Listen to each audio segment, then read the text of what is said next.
بسم الله الرحمن الرحيم. وأخيرا هذه رسالة أوجهها إلى المغنيين والمغنيات وإلى أصحاب القنوات وإلى عباد الدرهم والدينار والشهوات. أقول شبابنا يموتون على غير لا إله إلا الله. شبابنا يموتون على المعازف والألحان.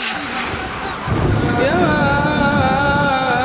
أيها الناس اتقوا ربكم واخشوا يوما لا يجزي والد عن ولده ولا مولود هو جاز عن والده شيئا. روى لي أحد الثقات قائلا: شهدت حادثا شنيعا في يوم من الأيام القريبة الماضيات.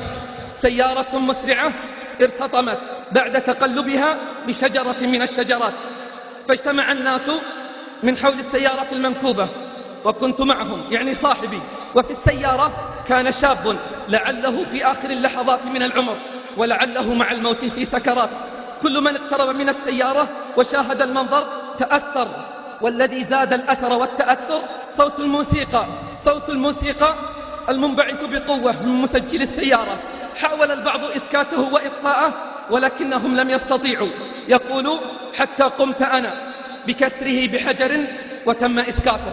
ثم أخذنا نردد على الشاب وهو في ساعة احتضاره: قل لا إله إلا الله، قل لا إله إلا الله. فأبى أن يقولها. حاولنا معه مرات ومرات ولكنه لم يستجب لنا، حتى فاضت روحه وتوقف قلبه وسكتت أنفاسه. وفي تلك اللحظة الحرجة ساعة خروج الروح، في تلك اللحظة الحرجة انطلق صوت نفس الأغنية التي كانت في مسجل السيارة من جواله الذي كان في جيبه. انطلق صوت نفس الأغنية التي كانت في مسجل السيارة من جواله الذي كان في جيبه. فأخذ الناس حول السيارة يبكون ويرددون: إنا لله وإنا إليه راجعون. خانتهم الأغاني، غرتهم الأماني، وضحك عليهم الشيطان. شبابنا يموتون على غير لا إله إلا الله. شبابنا يموتون على المعازف والألحان. وصدق الرحمن حين قال للشيطان: واستفزز من استطعت منهم بصوتك وأجلب عليهم بخيلك ورجلك وشاركهم في الأموال والأولاد وعدهم وما يعدهم الشيطان إلا غرورا. قال رجل لابن عباس: أفتني في الغناء، حلال هو أم حرام؟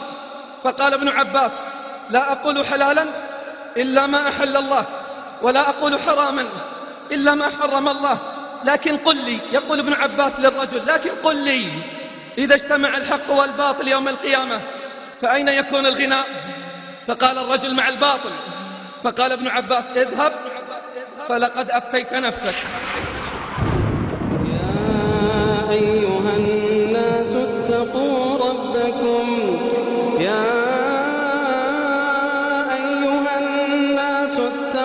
ربكم واخشوا يوما لا يجزي والد عن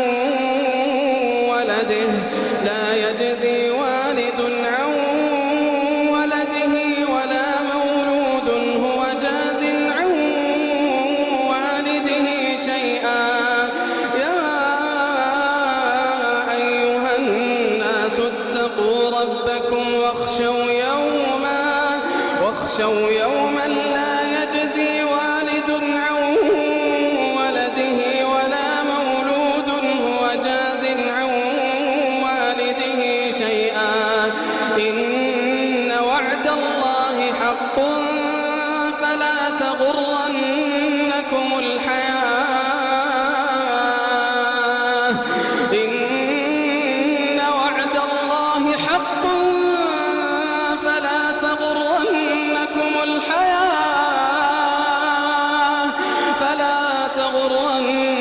الحياة الدنيا ولا يغرنكم بالله الغرور.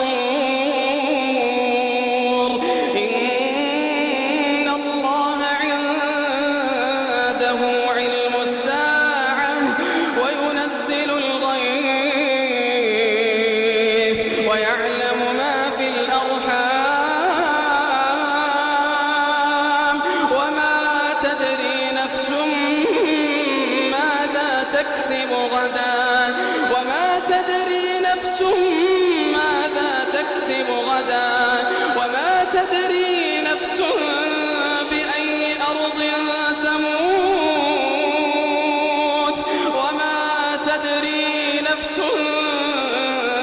بأي أرض تموت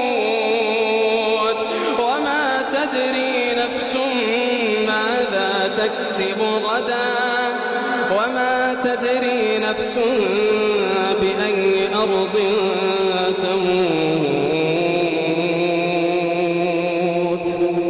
إن الله عليم خبير. وأخيرا هذه رسالة أوجهها إلى المغنيين والمغنيات وإلى أصحاب القنوات وإلى عباد الدرهم والدينار والشهوات.